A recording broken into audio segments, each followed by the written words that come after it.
할렐루야. 주의 이름을 찬양합니다. 오늘 선포된 말씀을 통해서 여러분 각 사람에게 꼭 필요한 은혜를 주실 줄로 믿습니다. 옆 사람과 인사하시죠. 주의 영으로 충만합시다. 오늘은 이제 성령 강림 주일이고 또 스승의 주일이고 청년 주일이기도 합니다. 5월달은 참 여러 행사들이 겹쳐 있는 아름다운 달이죠. 오늘 말씀의 제목은 그래도 꿈은 못 가둔다 라는 제목입니다. 우리 인생에 하나님의 은혜가 임하면 꿈이 생깁니다. 성령이 충만할 때 일어나는 가장 중요한 현상 중에 하나가 비전에 사로잡히는 특징이 있습니다. 여러분, 우리가 하나님께 은혜 받을 때는요, 온 세상이 내 주먹 안에다 들어오는 것 같고 저는 멋지고 위대한 일을 행할 수 있을 것 같은 생각이 듭니다. 그런데 몇 발자국 못 가서 우리는 쓰러지죠. 작심삼일이라고 그 은혜가 3일까지 가는 사람이 거의 없습니다. 우리의 마음속에 미묘한 심정의 변화들이 일어나기 시작합니다. 그렇게 뜨겁게 느꼈던 감정들이 사그라지고 점점 현실에 이제 주눅들게 되죠. 직장에 가면 상사들이 거의 노예 취급을 합니다. 그리고 실수하면 모두에게 질타를 당하고 인격에 상처를 받게 됩니다. 집에 들어가서도 편하지 못하고 여러 가지 어려운 상황들을 겪게 되다 보면 점점 꿈이 위축이 되고 현실에 살아남는 게 지상 목표가 됩니다. 어떻게든지 버티고 살아야지. 하나님께서 기대하셨던 꿈은 사라지고 세상 사람들이 질타하는, 그렇게 평가하는 내 모습으로 위축되어서 초라한 모습으로 지내게 됩니다. 그런데 놀랍게도 그렇게 초라하다가도 요셉을 보면, 오늘 본문에 있는 요셉을 보면 가슴이 뜁니다. 색동옷을 입고 꿈꾸던 그 꿈을 신기하게도 노예의 멍에와 채찍 아래에서도 여전히 꾸고 있습니다. 사람들은 그를 자유인으로가 아니라 노예로 길들이고 언어가 필요 없는 짐승처럼 신우와 채찍으로 다루는데도 그는 자유인처럼 여전히 꿈에 사로잡혀 있습니다. 말도 안 통하는 외국에 노예로 팔려와서 인격적인 메시를 받으면서도 그는 자신이 여전히 꿈을 붙잡고 살아갈 수 있었습니다. 도대체 어떻게 이게 가능했을까요? 그러니까 요셉에 대한 여러 가지 표현들을 보면 특별히 바로가 그에게 그런 이야기를 합니다. 이와 같이 하나님의 영에 감동된 사람을 우리가 어디서 구할 수 있으랴. 여러분, 하나님의 성령에 감동을 입은 사람, 성령이 충만한 사람은 어떤 상황에서도 꿈을 포기하지 않습니다. 진정한 의미의 자유인으로 승리하는 삶을 살게 되죠.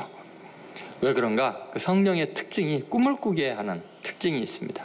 요엘서 2장 28절에 보면 이런 말씀이 있습니다. 그 후에 내가 내 영을 만민에게 부어주리니 너희 자녀들이 장래 일을 말할 것이며 너희 늙은이는 꿈을 꾸며 너희 젊은이는 이상을 볼 것이며. 그러니까 성령이 임했을 때 일어나는 특징이, 그 하나님의 영이 임했을 때 일어나는 특징이 미래에 대한 꿈을 꾸게 된다는 거예요. 늙은이도 꿈을 꾸고 젊은이는 이상을 보면서 그렇게 소망찬 삶을 살게 되죠.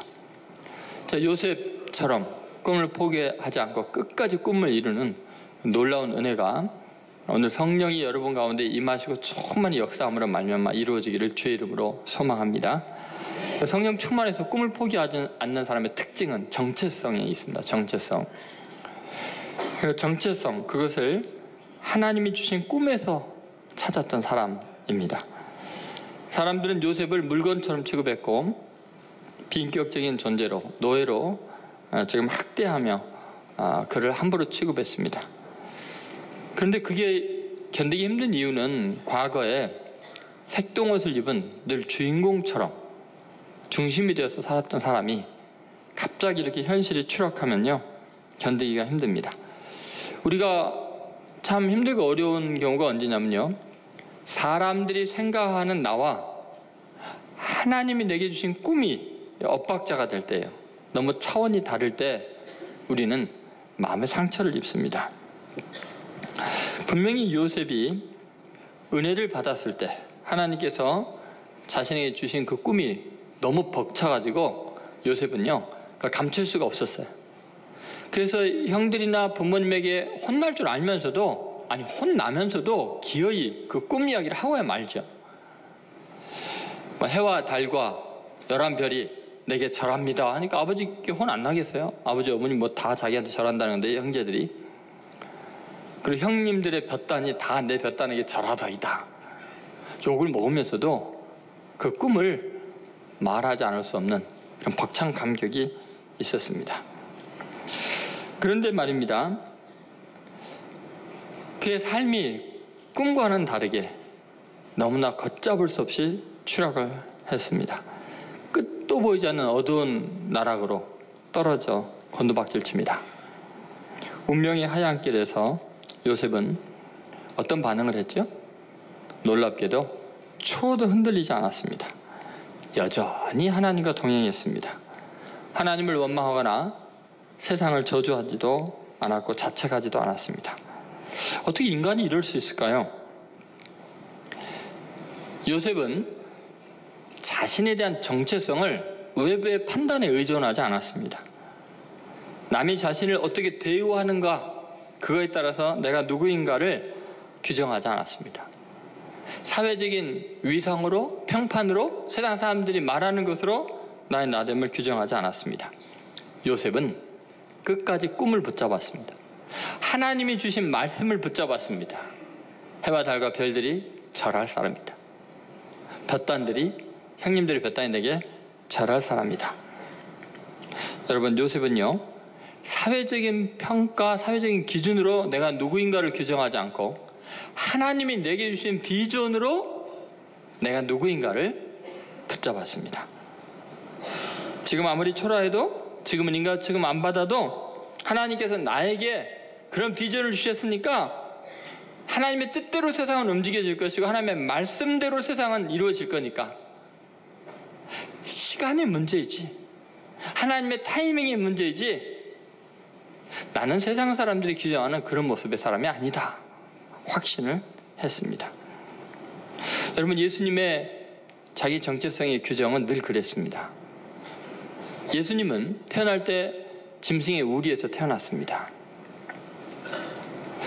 예수님이 살아가는 내내 예수님은 비난의 대상이 되었습니다.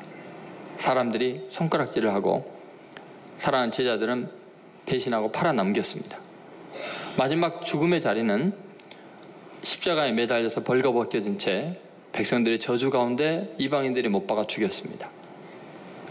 땅에 발붙일 곳이 없었습니다.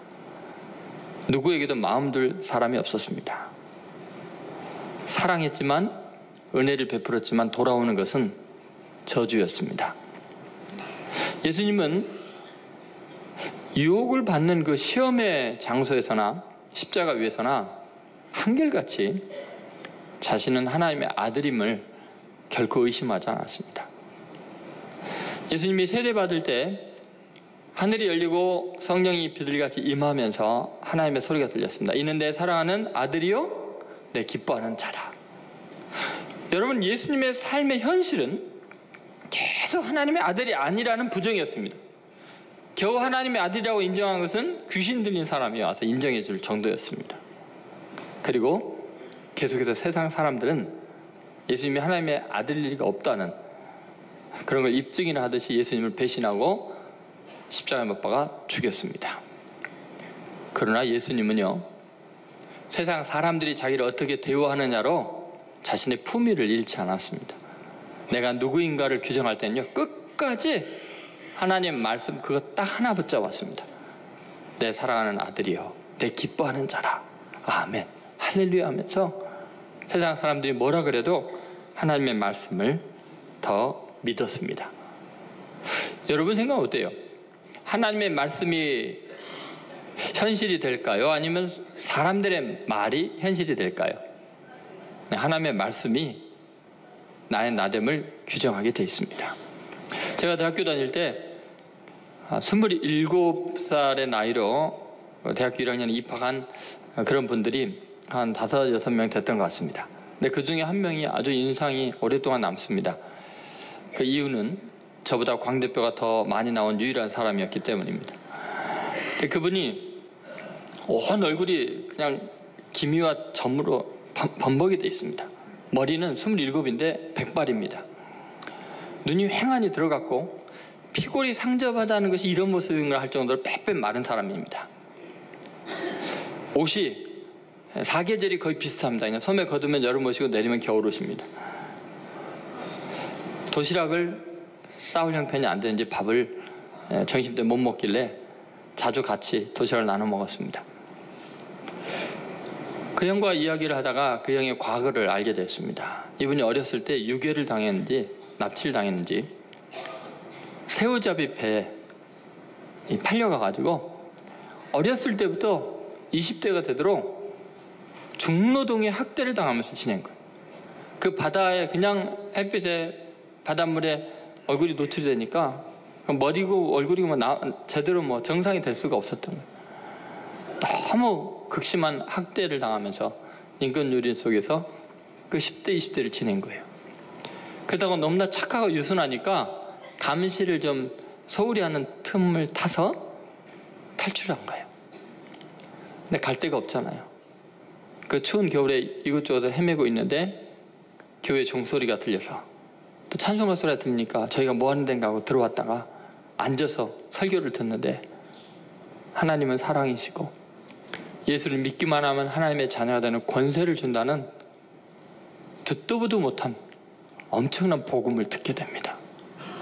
나 같은 노예, 나 같은 고아도 하나님의 아들이 될 수 있을까? 하나님은 내 아버지가 된단 말인가? 그 하나님을 믿기로 결심했습니다. 그런데 그때부터 성령이 임하셔서 엄청난 꿈을 주는 겁니다. 인생을 낭비하고 싶지가 않았습니다. 하나님께 보답하고 싶어서 열심히 공부했습니다. 검정고시 통과하고 연세대학교까지 들어온 거예요.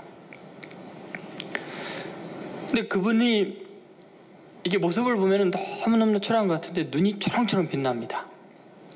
목소리는 아주 고품격입니다. 기상이 느껴지고 고결함이 느껴지는 영성이 깊은 사람이었습니다. 지금은 필리핀 선교사도 갔다 오고 대학원도 나오고 훌륭한 목회자로 사역하고 있습니다. 근데 제 같은 학년에 또 한 명의 친구가 있었는데 굉장히 거친 사람이었습니다. 나이가 저랑 같은데 교수님들이 눈을 피할 정도로 아나무인을 막 대드는 사람이었습니다. 도서관에서 큰 소리 나서 보면 아니나 다를까 그 친구였습니다. 나중에 그 친구랑 이야기를 해보니까 그럴 만한 이유가 있었어요. 이 친구가 아버지가 알코올 중독자였고 아주 어렸을 때부터 학대를 맞으면서 자란 거예요. 그러니까 애가 살아남으려고 독해진 거예요. 아주 살짝만 건드리면 폭발하는 그런 성격이 돼버린 거예요. 세상을 저주하고 모든 게 삐딱하고. 근데 이 친구가 그 형과 며칠을 이제 같이 지내게 됐습니다. 같이 밤새 이야기를 나누다가 그 형이 얼마나 고통스러운 삶을 살면서도 하나님의 은혜로 승리하고 있는 그 모습을 보면서 너무 충격을 받습니다. 자기 자신이 그 형에 비하면 너무나 호강이라는 생각이 들었습니다. 회개하고 새 사람이 되었습니다. 머리가 워낙 비상해서 그랬는지 열심히 공부를 하고 독일에 유학 가서 박사학위를 받고 지금은 교수 생활하고 있습니다. 여러분, 우리는 때로 내가 원치 아니하는 환경으로 끌려갈 수도 있고 그렇게 살아갈 수도 있고 그 형편에 놓여 있을 수도 있습니다. 주위 사람들이 내 정체성을 규정하고 내 수준을 규정하고 너는 안 되라고 이야기할 수도 있습니다. 그러나 하나님의 말씀에 내가 누구냐라고 규정하는 것이 결국은 내 인생이 되는 겁니다. 하나님의 말씀을 현실보다 더 굳게 붙잡아야 합니다. 세상 사람들의 평가나 사회적인 가치평가로 자신을 규정하는 것은 어리석은 일입니다. 온 세상은 하나님의 말씀으로 지어졌습니다. 역사는 하나님의 말씀대로 움직이게 되어 있습니다. 하나님이 나를 누구라고 했느냐가 결론적인 나의 모습이 되고야만 합니다. 그 말씀을 믿고 붙잡으면 결코 우리는 꿈을 잃지 않을 것입니다. 여러분, 세상 사람들이 규정한 나의 사이즈로 나를 규정하지 마시고 하나님이 주신 비전을 따라서 다시 꿈을 꾸십시오. 늙은이는 꿈을 꾸고 젊은이는 이상을 본다고 했습니다. 그럼 다시 하나님 안에서 나의 나됨을 규정하시고 말씀을 붙들고 성령 충만하여 승리하시기를 주의 이름으로 소원합니다. 두 번째, 유혹입니다. 성령 충만할 때는 유혹 그 속에서도 꿈을 붙잡는 사람이 됩니다. 꿈보다도 더 달콤한 현실의 유혹이 가장 무서운 것입니다. 멸시천대를 받고 학대를 받을 때는 더 하나님을 의지하게 되고 기도하게 되니까 사람이 더 강해지고 멋있어질 수 있습니다. 그런데 잘 지내다가 복을 받고 형통하게 될 때 살짝 유혹이 와도 흔들리기 쉽습니다. 유혹이 점점 더 강하게 다가오면 점점 하나님의 은혜가 부담스러워집니다. 하나님을 그렇게 갈망했던 사람이 하나님이 나와 가까이 있다는 것 자체가 왠지 거추장스럽게 느껴지고요. 하나님이 주신 꿈은 허무맹랑하게 느껴지고 현실적인 쾌락의 노예가 되기 쉽습니다. 이렇게 좋은 세상이, 이렇게 즐겁고 신나는 세상이 있다니 하면서 점점 꿈이 흐릿해지고 나중에는 자기 스스로 꿈을 지워버리게 되죠. 요셉이 노예였다가 하루아침에 가정의 총무가 되었습니다. 모든 것이 요셉의 관할 아래에 있게 됩니다. 지혜롭고 젊고 용모가 아담하고 준수한 요셉은 점점 유혹을 받게 되죠. 그런데 놀랍게도 그 주모의 매일 같은 유혹 앞에서도 그는 그 비전을 포기하지 않습니다. 오히려 그 꿈이 너무 강렬하다 보니까 그 유혹이 초라하게 느껴지는 거예요. 허무하게 느껴지는 겁니다. 하나님의 임재의식이 너무 강하니까 여인이라는 존재가 별로 존재감이 없습니다. 준수하고 아담한 용모에도 불구하고 굉장히 강인한 영성을 지니고 있었습니다. 여러분, 남자답다는 것은 근력을 말하는 게 아니고 영역을 말하는 것입니다. 자신의 본성을 뛰어넘어서 영성으로 본성을 컨트롤할 수 있는 것이 남자다움이겠죠. 비전에 사로잡힌 사람, 시련과 그 어떤 유혹보다도 비전이 더 갈망이 되는 사람, 청년의 정욕보다도 그리스도를 향한 열망이 더 뜨거운 사람, 그런 사람이 요셉입니다. 그런 사람은 결코 좌절하지 않습니다. 하나님께서 주신 은혜가 있고 하나님이 주신 꿈이 있는데 세상은 그거 뺏어가려고 별 유혹을 당합니다. 두 눈 부릅뜨고 하나님이 주신 꿈을 붙잡아야죠. 여러분, 요셉은 온 세상 사람들의 생명을 구원할 사람입니다. 해와 달과 열한 별들이 절할 사람이 한 여인 앞에 무릎을 꿇어서야 되겠습니까? 노예의 신분으로도 고귀함과 품위를 잃지 않았습니다. 주인의 여인에게 무릎을 꿇으면 진짜 자기가 노예인 것을 인정하는 것이 되죠. 요셉은 죽더라도 자유인으로 꿈을 간직한 사람으로 죽고 싶었습니다. 여러분, 조금 잘 될 때 유혹의 꿈을 망치게 됩니다. 교만과 즐거움이 만나면 감당하기 힘든 유혹이 되죠. 여러분, 결코 세속적인 정욕이 거룩한 꿈을 포기하게 내버려 두지 마십시오. 내 꿈을 나의 쾌락을 위한 재료로 탕진하지 마십시오. 제가 예전에 어떤 목사님의 설교 중에 이런 이야기를 들은 적이 있습니다.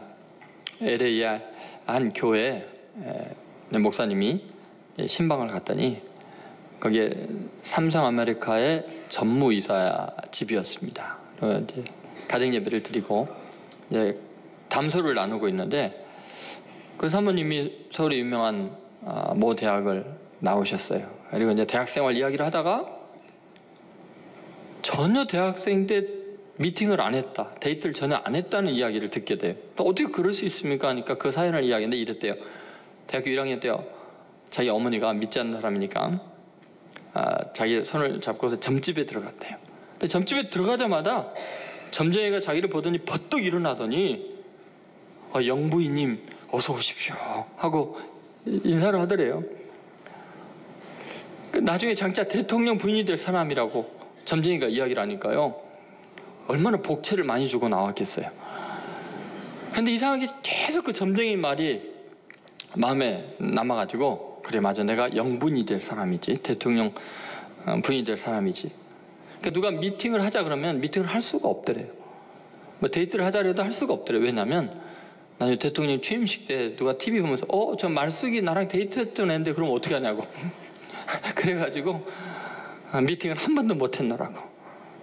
여러분, 세상에 점쟁이가 한 말에도 꿈을 붙잡고 자신을 간직하고 유혹에 넘어가지 않으려고 애를 쓰는데, 여러분, 하나님께서 주신 꿈이 있잖아요. 너희는 가서 모든 족속으로 제자를 삼라고. 너희는 세상의 소금이고 너희는 빛이고 너희는 왕같은 제사장이라고. 여러분, 하나님이 주신 꿈이 있으면요, 절대로 자신을 함부로 대하지 않습니다. 유혹이 결코 내 꿈을 삼키지 못하도록 유혹을 뿌리쳐야 합니다. 만약에 요셉이 이때 보디발 장군의 아내의 유혹 앞에서 만약에 꿈을 포기했다면 그는 애굽의 총리대신이 될 수 없을 뿐만 아니라 서로 됐다 그래도요, 미투에 걸렸을 겁니다. 여러분, 세상의 유혹 시험이 내게 몰려올 때 더욱 주를 찬양하십시오. 그리고 그 거룩한 꿈을 추한 유혹 때문에 포기하는 어리석은 그리스도인이 되서는 안 됩니다. 끝까지 하나님이 주신 비전을 가장 소중히 여기고 다시 도전하고 다시 도전하고 승리하는 성도들 되시기를 주의 이름으로 소원합니다. 세 번째, 감옥입니다. 그 속에서도 꿈이 자유했던 사람이지요. 여러분, 우리들이 분노를 일으키고 세상에 대해서 절망하는 이유가 뭐냐면 거짓된 소문을 통해서 내 인생을 망치는 사람들이 있을 때입니다. 내가 죽도록 노력해서 성실하게 일해서 어느 수준에 도달하면 꼭 시기하는 사람이 있고요, 그것을 모함해서 무너뜨린 사람들이 있습니다. 한두 번 그런 일들을 겪다 보면요, 인간이 싫어지기 시작합니다. 세상이 쳐다보기도 싫어집니다. 하나님이 원망스러워집니다. 내가 뭘 잘못했다고? 내가 얼마나 열심히 살았는데 왜 내게 이런 시련이 오냐고. 그러다 보면 스스로 자신의 감옥을 쌓게 됩니다. 세상이 점점 싫어집니다. 여러분, 우리 인생에서 또는 내 자신을 점점 모질게 만드는 악한 세상을 경험할 때가 있습니다. 아무리 노력을 해도, 열심히 살려고 해도 나를 받아주지 않는 세상. 점점 마음의 상처가 깊어지다 보면 신경이 날카로워지고 누군가에게 화풀이하고 싶어지고, 그런 사람들이 자꾸 서로 부딪히다 보면 그 사회가 아주 신경질적인 사회가 되고 분위기가 날카로워집니다. 정직과 신뢰는 오간데 없어지고 권모술수만 가득한 사회가 되죠. 그러면 그곳이 지옥이 됩니다. 그럼에도 불구하고 사람들은요, 신기하게 제일 힘든 것이 외로움입니다. 어떤 희생을 치르어서라도 외로움은 피하고 싶어 합니다. 늘 바쁘다, 시간이 없다고 하면서도 어떤 서클이나 사교단체나 또 취미 어떤 그 그룹에 소속되기를 원하지요. 혼자 떨어져 있는 것을 두려워합니다.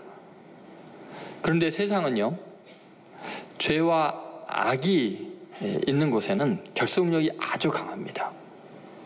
또 조폭의 결속력이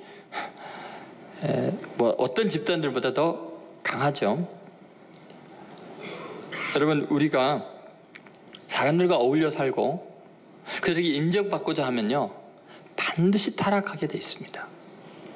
우리가 이 세상에서 죄악이 가득한 어둠의 권세 잡은 자가 다스리는 세상에서 하나님의 꿈을 지킨다는 것은 핍박받을 각오를 해야 합니다.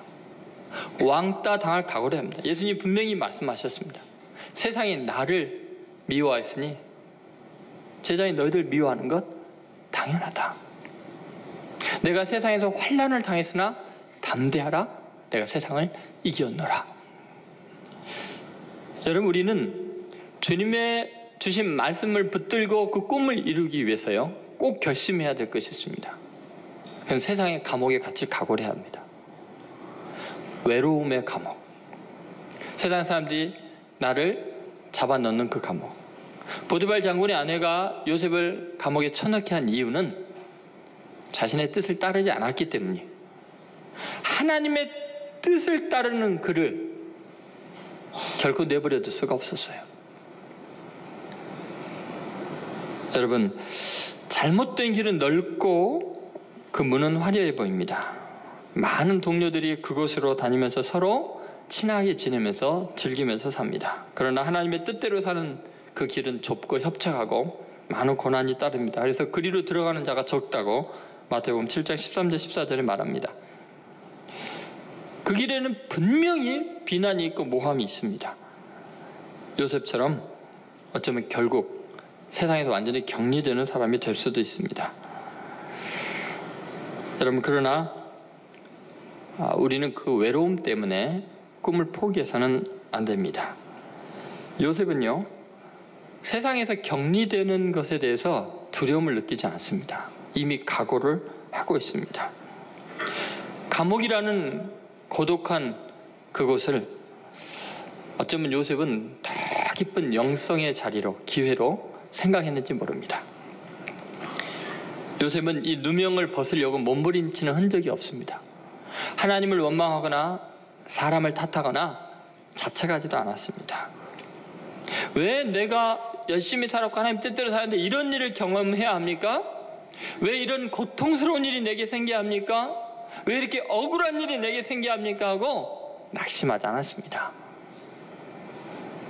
노예가 죄수가 되고 성폭행범이 되어서 감옥에 갇힐 때는요, 얼마나 많이 두들겨 맞았을까요? 얼마나 많은 고문을 당했을까요? 거의 죽지 못할 정도로 맞고 감옥에 넣어졌을 것입니다. 계속되는 비극적인 운명 앞에서도 그는 결코 좌절하지 않습니다. 왜 그럴까요? 오히려 소망을 더 굳게 합니다.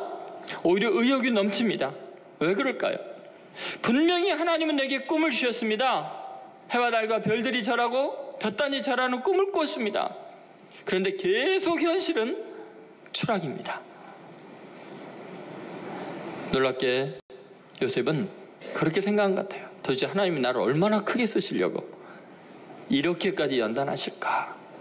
도대체 하나님 나를 얼마나 강하게 하시려고 이렇게 단련하실까? 세상 사람들이 자기를 멀리하고 버리면 하나님이 더 또렷하게 느껴지고 가까이 느껴졌습니다. 감옥 안이 요셉에게는 수도원이었습니다.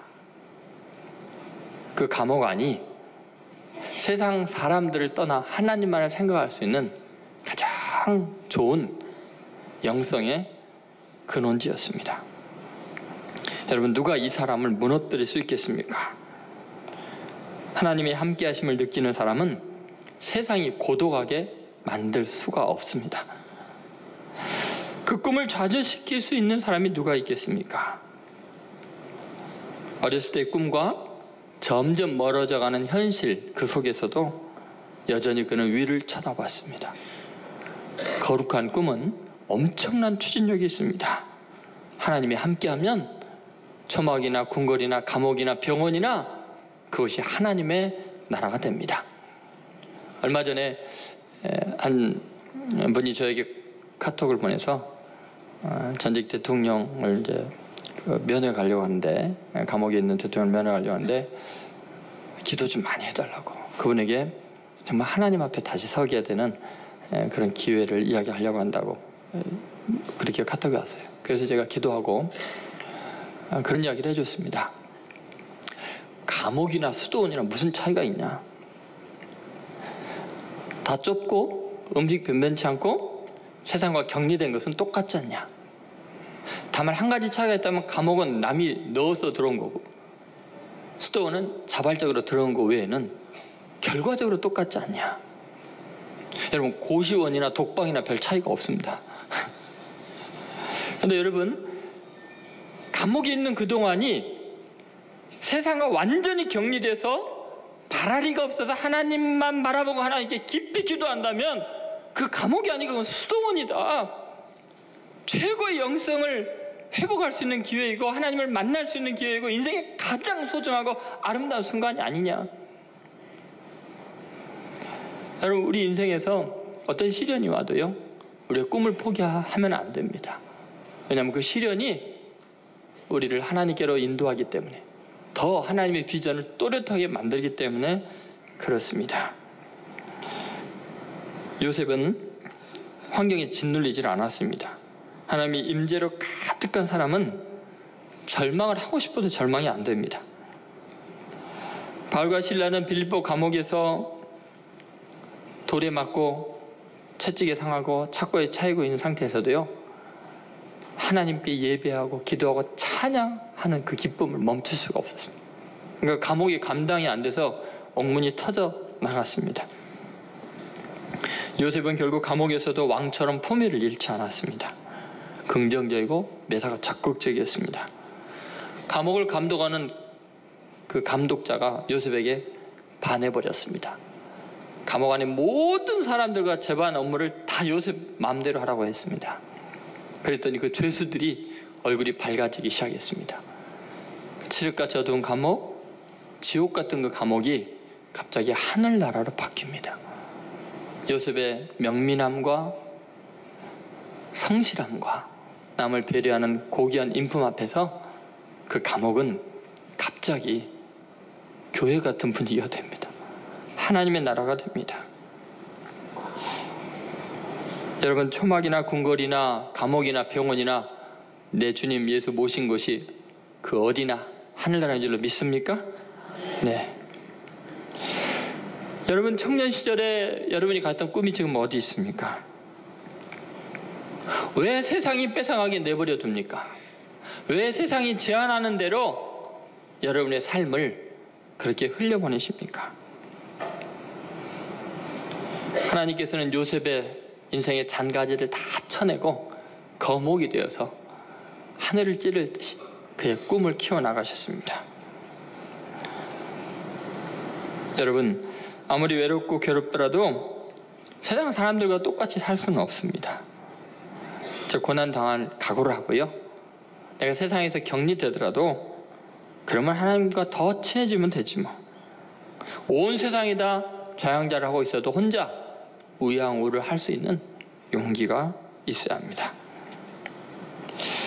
다른 사람들이 썩은 동태 눈을 하고 세상의 죄악을 즐기고 세상을 따라갈 때 나 혼자 맑은 눈으로 하늘을 쳐다볼 수 있어야 됩니다. 하늘의 뜻을 가슴에 품고 최선을 다해서 분초를 아껴가면서 하나님 앞에 기도하고 노력하고 시대를 구원하려는 꿈을 가져야 합니다.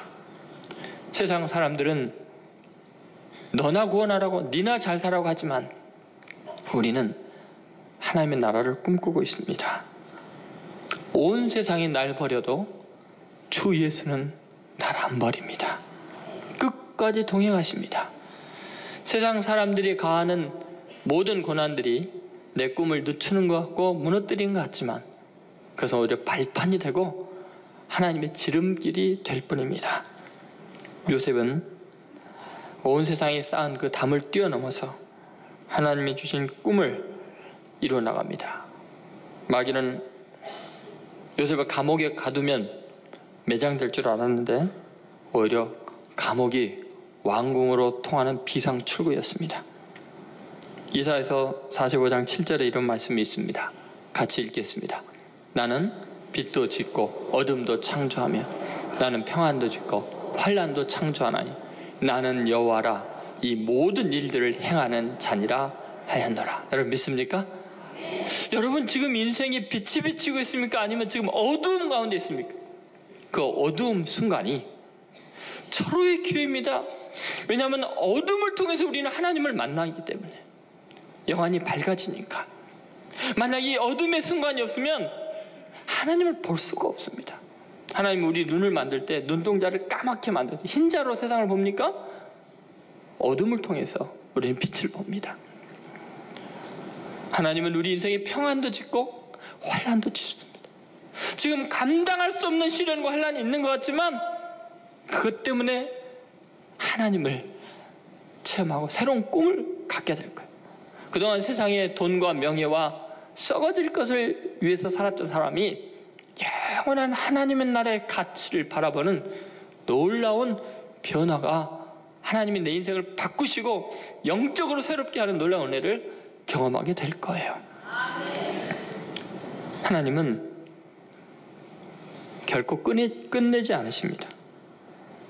이 시대는 요셉을 잊어도 하나님은 생생히 요셉을 지켜보고 계셨습니다. 하나님이 택한 사람을 누가 가둘 수 있겠습니까? 하나님은 결코 잊지 않으십니다.